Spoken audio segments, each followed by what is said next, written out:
Ron Paul, well, I've known about him for about 8 years. He's always been my hero. When Bush was running 8 years ago, I would ask people if you could have anybody be your president at all, anybody to be president of the United States, who would that be? And the reason I asked that question is really just because I wanted to say, well, my choice would be Ron Paul. And of course then, my mom didn't know who Ron Paul was. But I felt so strongly about Ron Paul because a friend of mine used to see him in Congress on TV, on CNN, and he was outstanding because he would vote for only those bills that were constitutional. She told us about him, and then I put a sticker on my phone that had his 888 number that you could call anytime you wanted to see what was going on in Congress and what his positions were. Did you call a lot? A lot. I would call a lot whenever I had some spare time. And I thought, gee, that's so extraordinary for a representative to have such high regard for the people that he would feel that it's his responsibility to tell people what's going on so that they can participate. And so I admired him for that. So, and I think he's the only one that anyone should consider to be president of the United States because he's the only congressman that upholds his oath of office, which is to protect and defend the Constitution of the United States. How do you usually feel about Republicans, Ron Paul's side? Well, I was registered a Democrat, and actually I've been apolitical. Yeah, and I was registered Democrat because my parents were Democrat, and I never thought twice about it. But then I switched so that I can vote for Dr. Paul. And now I realize that they're really just two sides of the same bird of prey. So it really doesn't matter. Are you a registered Republican now? No, yeah. Mm-hmm. If Ron Paul weren't running, would you stay a registered Republican? Probably. It wouldn't really matter because I vote for the man, not the party. So if there was somebody in the future who was on the Democratic Party that I favored, or the Libertarian Party, whatever, and I had to switch parties in order to vote for them in the primary, I would do that.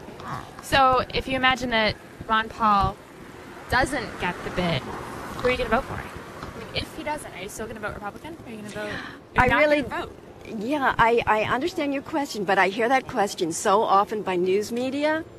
If he doesn't make it, and I think that's rather negative because he's showing such a tremendous popular appeal.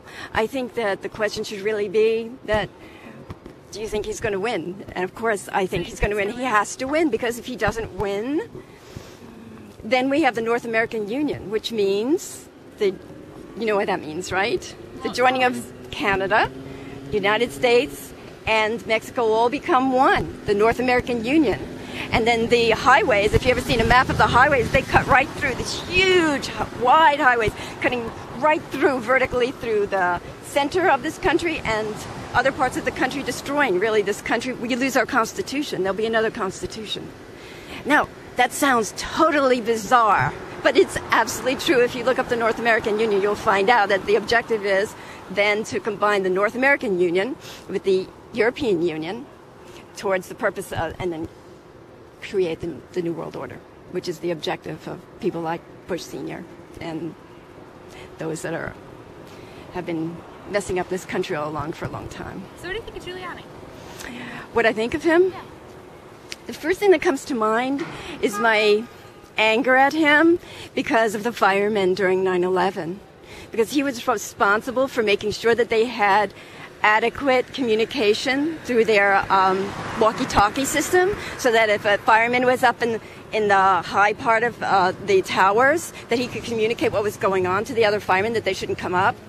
And twice, first the walkie-talkie systems that they received from him, they weren't working, and they sent him back, and he sent another set of walkie-talkies that also didn't work, so I consider him responsible for that. And I think the firemen of this country really need to get the word out there because they all really are furious with him. The new Swift boat ad. The new Swift boat ad. That'll be the firemen in this election. Oh, really? Well, you remember the Swift boat from? They sort of toppled Kerry in before. It was a lot of paid for press. Oh. It did well for Bush. Ron Paul supporters here. Where are all the Romneyites? I haven't seen one Romneyite yet. I saw one Edwards, but they're very quiet. And I saw a Kucinich stand. They're really quiet too. What about any Republicans? I didn't see any Giuliani either. No.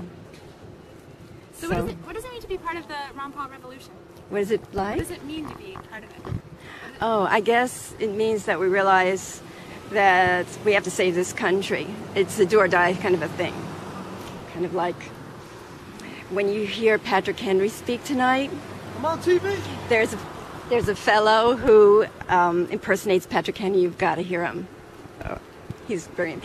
And to him, it was that urgent that the country be saved and defend itself against England at that time, 1776, right? Well, we're like that, only we're defending ourselves against the destruction of everything we hold dear. This country is being destroyed. Thank you so much for your time. Thank you.